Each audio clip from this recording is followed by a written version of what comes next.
Bueno, después de haber calculado utilizando la gráfica OVT el módulo de consigno del desplazamiento, utilizando el concepto de que es el área encerrada por la gráfica de la velocidad cuando la representamos utilizando el tiempo en la horizontal, vamos a calcular ahora la fórmula de tal manera que podamos hacer cálculos sin necesidad de tener la gráfica delante.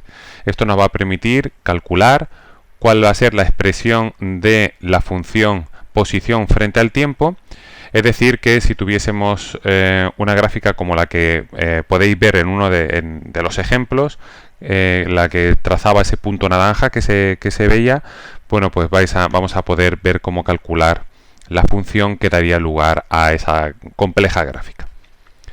Bueno, primero de todo tenemos que recordar que la aceleración media se puede escribir como el cambio que sufre la velocidad con respecto del tiempo. Este sería el carácter vectorial, y si paso una dimensión puedo prescindir del carácter vectorial y obtendría esto. La aceleración instantánea pues corre la misma suerte cuando pasamos a una dimensión, y si lo que tenemos es una línea, en este caso no es una línea porque tiene principio y final, pero como si tenemos una función lineal representada aquí, eso significa que la aceleración es constante, ¿de acuerdo? Porque la aceleración promedio calculada de esta forma me daría siempre el mismo valor independientemente del intervalo que tome, lo que significa que la aceleración instantánea es igual a la aceleración tangencial. Bueno, pues entonces puedo trabajar con la fórmula que me resulte más conveniente, y la que me resulta más conveniente en este caso es esta de aquí. Entonces vamos a trabajar con A igual a delta V partido delta t, es decir, el cambio en la velocidad partido el tiempo que tarda en producirse ese cambio. Y vamos a reescribirla para describir que delta V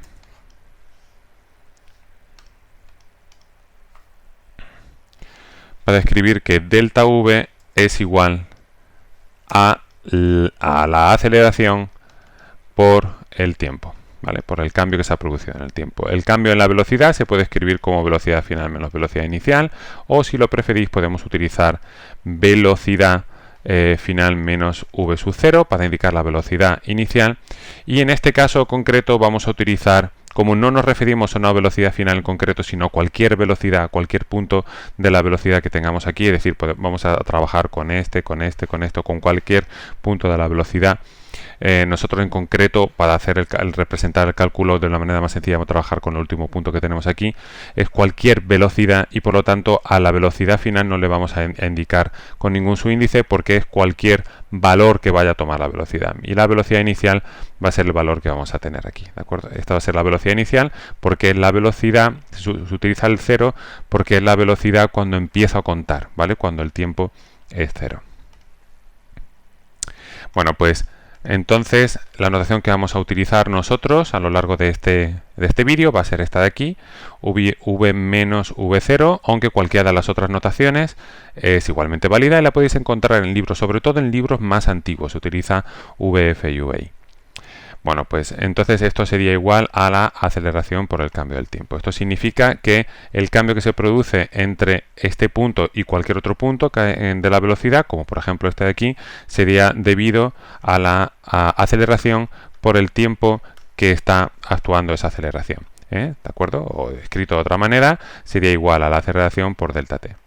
Bueno, pues si en lugar de esto, pues si queréis lo tratamos con esto para que se vea más grande, pues trazamos la línea aquí y asunto concluido. Pero vamos, que es exactamente igual. Solamente lo hacemos para que se vea más grande el triángulo. Bueno, pues entonces este tiempo sería el tiempo que sea, lo vamos a decir tiempo t y punto. Por lo tanto, el cambio que se está produciendo en el tiempo sería t menos t inicial, que sería este de aquí, y el tiempo inicial pues es 0. Por lo tanto, esto se podría reescribir como a por t, sencillamente. ¿De acuerdo? Lo mismo ocurre aquí. Este cambio en el tiempo es sencillamente el tiempo que ha transcurrido, porque ahora estoy poniendo todo como el inicial. Bueno, como v0 aquí es 0, lo mismo que le ocurre a esta delta t, que se puede reescribir como t, v menos 0, pues al final sería v y me quedaría esto. Bueno, sabemos que el área de todo esto que tenemos aquí viene a representar el cambio que se produce en el vector posición. Si estamos trabajando en una dimensión, pues entonces esto lo podemos representar en general como delta S, o podemos, si queremos, utilizar delta X o delta Y. ¿De acuerdo? Voy a escribirlo en este caso como delta S, que ya, como vimos en el vídeo sobre la notación, representa el cambio en la posición tanto en la horizontal como en la vertical, y luego finalmente escribiremos la misma expresión para el caso de la X y de la Y. Bueno, pues entonces este cambio en la posición, este cambio que tenemos aquí en la posición, que es este área, sería igual a la base, esto es un triángulo a fin de cuentas, pues sería la base, que es T, por la altura, que es A por T, y luego pues partido por 2. Bueno, pues esto reescrito sería un medio de A por T al cuadrado, ¿vale? Bueno, pues entonces esto lo podemos escribir así, o podemos expandir ese delta S como S menos la posición inicial. La posición inicial no sabemos cuál es, la velocidad inicial, aquí sí vemos que es 0, pero la posición inicial no se puede ver en esta gráfica, y por lo tanto S, la posición en cualquier momento, sería igual a la posición inicial más un medio de la aceleración por el tiempo al cuadrado. ¿De acuerdo? Bueno, pues esta sería la expresión que tendríamos si la velocidad inicial fuese 0. ¿Qué pasaría si la velocidad inicial no fuese 0? Bueno, pues tendríamos que lo que hemos hecho ha sido desplazar, ¿vale? De tenerlo aquí, lo hemos desplazado verticalmente, de tal manera que ahora el tiempo sigue siendo t sub 0, sigue siendo 0, ¿vale? Pero la velocidad inicial, que sería lo que correspondería con ese valor de ahí, ya no es 0. Luego v0, pues el valor que sea. Sea como fuere, el área que queda aquí, va a seguir representando el cambio que tengo en la posición, y este área lo puedo, para calcularla, la puedo dividir en 2, ¿vale? Entonces, para dividirla en 2, vamos a hacerla de esta manera, de tal forma que ahora me aparece el mismo triángulo que tenía antes, y además este rectángulo que hay aquí. Bueno, al rectángulo lo vamos a llamar área 1, y el área de este triángulo que hay aquí la vamos a llamar área 2. De tal manera que el cambio que experimenta el vector posición, solamente en cuanto al módulo y el signo, sería igual a la suma de estas dos áreas. Bueno, pues en cuanto a A1 es fácil, es un rectángulo, no hay mucho que decir. Sería entonces el tiempo sería esta de aquí, igual que en la gráfica que hemos hecho hace un momento. La base sería T, la altura es V0, pues entonces sería V0 por T. Y A2 es lo mismo que hemos calculado hace un segundo, ¿de acuerdo? Es exactamente este mismo triángulo, porque he simplemente cogido esta línea y la he desplazado. Entonces, esta altura que hay aquí vuelve a ser A por T, ¿vale? Es la aceleración por el tiempo que ha estado actuando, ¿de acuerdo? Y hasta que alcanzo la determinada velocidad que tenga aquí. Bueno, pues entonces A2 sigue siendo la base, que es el tiempo, por la altura, que es A por T, por un medio, es decir, que sigue siendo esto otro. Así que el cambio que experimenta, de acuerdo a esta fórmula que tengo aquí, la voy a expandir aquí abajo. Bueno, pues la copio.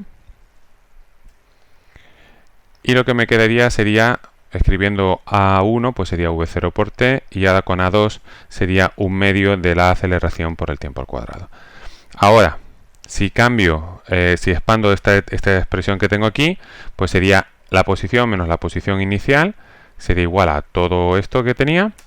Y si reescribo la posición final, pues sería igual a la posición inicial más la velocidad inicial por el tiempo más un medio de la aceleración por el tiempo al cuadrado. Esta es la fórmula que vamos a utilizar con muchísima frecuencia de aquí en adelante.